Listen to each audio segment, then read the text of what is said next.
Hello, welcome back to my channel ya. Oke, kali ini kita akan membahas sesuatu yang sangat menarik sekali. Kenapa harus saya katakan menarik di sini? Karena kita akan membahas tentang pernah nggak sih kalian tiba-tiba dini hari gitu ya, itu bangun antara jam 1 sampai jam 4 gitu misalkan. Pernah nggak? Bangun aja, nggak ada alasan apa-apa, tiba-tiba kalian terbangun. Nah, kita akan membahas alasan dari terjadinya hal tersebut.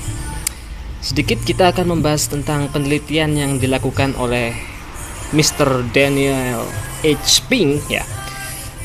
Mas Daniel Pink ini pernah menulis sebuah buku ya, dan dalam bukunya itu dia menyampaikan seperti ini.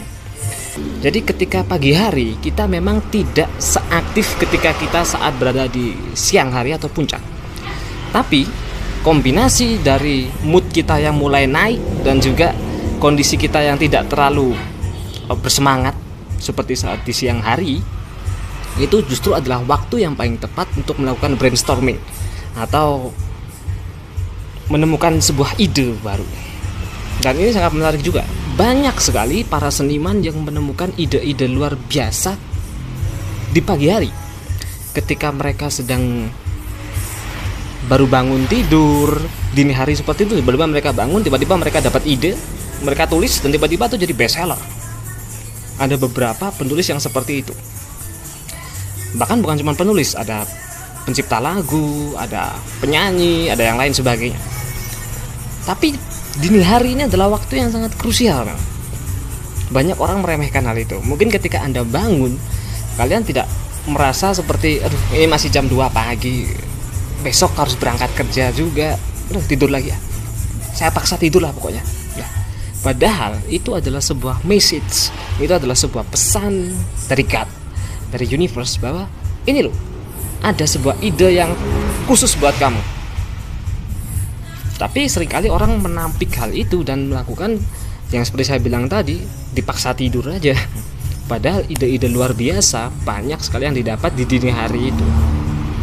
Lantas apa yang harus kita lakukan ketika misal Anda sendiri tiba-tiba bangun di dini hari seperti itu, antara jam 1 sampai jam 4. Kalau saya secara pribadi gitu ya, saya langsung berdiri aja, berdiri tegak gitu ya.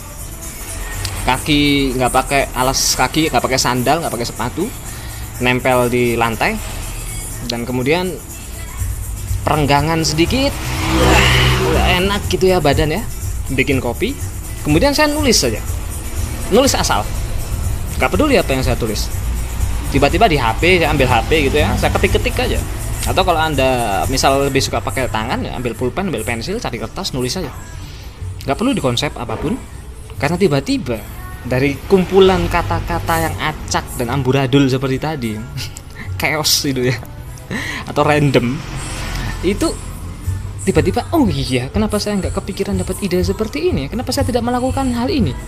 Saya sendiri, jujur, sering mendapatkan ide untuk bikin video itu di dini hari begitu, tiba-tiba kepikiran aja, tiba-tiba kebangun dini hari, saya bikin seperti itu.